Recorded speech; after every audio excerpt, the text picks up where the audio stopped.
you sick? No. This is all just, a precaution. Just making sure. But you were with them. You could still get it. No, I won't. They said this happens really, really fast, and I'm fine. There's nothing wrong with me. There's nothing wrong with me. We're okay. I should have been there. I could have helped. No, honey, no. It's good that you weren't there, honey. I'm happy. If something happened to you, honey, you're here now, I'm happy about that. I'm happy about that.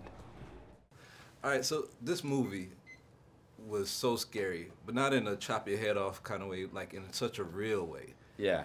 After shooting it, were you just a little bit more aware of like what could happen and maybe a little bit nervous about?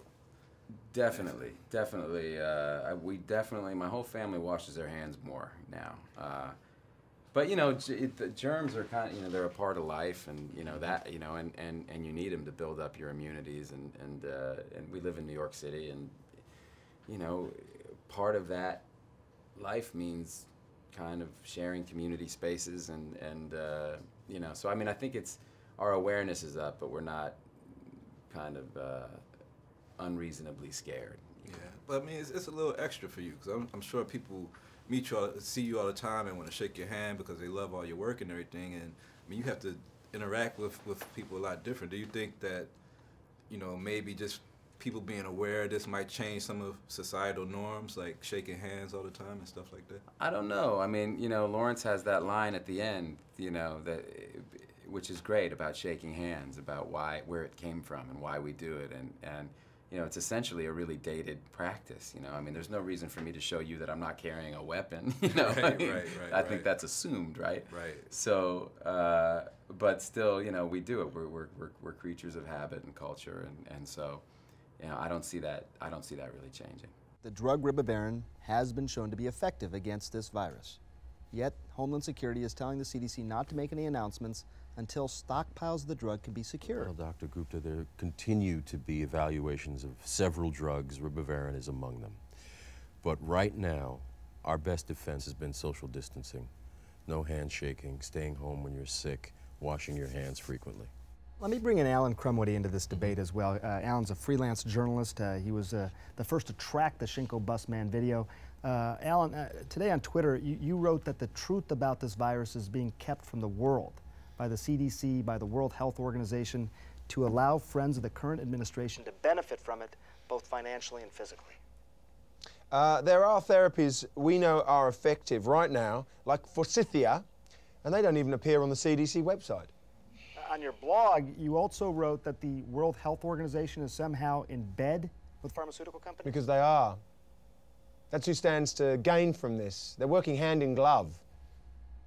What do you think about the politics behind Contagion and other pathogens, where the government might, on the side of caution, not tell everybody till, maybe it's too late? Like, it could be going on right now, we don't know.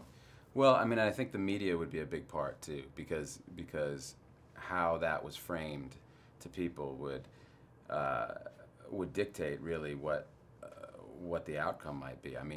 Because it's not really about necessarily the virus itself. It's about our reaction to it. And if you look at like anthrax, 2 people died and we shut down the airline industry.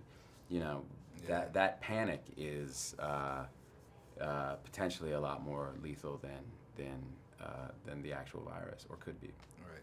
Now, I love all your work and everything, but I want to take time to speak about H2O Africa and what you're doing with there, because I know it's not similar to Contagion, right. But at the same time, there are diseases like cholera that hit Haiti because of not having clean water. Yeah. What was the motivation behind you getting into this organization? Well, we've transitioned. We're now called Water.org, and we're all over the place, not just in Africa, and we're in India and Haiti, and we're hopefully going to be everywhere. There's a disturbing statistic that every 15 seconds, a child under the age of 5 dies somewhere on our planet because of lack of access to clean water and sanitation. It's just staggering.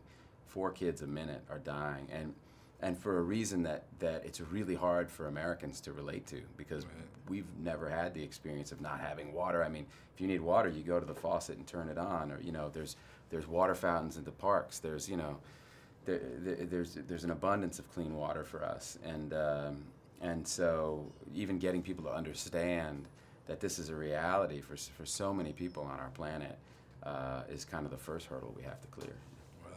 Well, I've always liked you as an actor, but because of your work now, I even like you more as a person. So I appreciate that, and appreciate all your work, and keep on following you, whatever you do. Thanks, Jamaal. Appreciate it.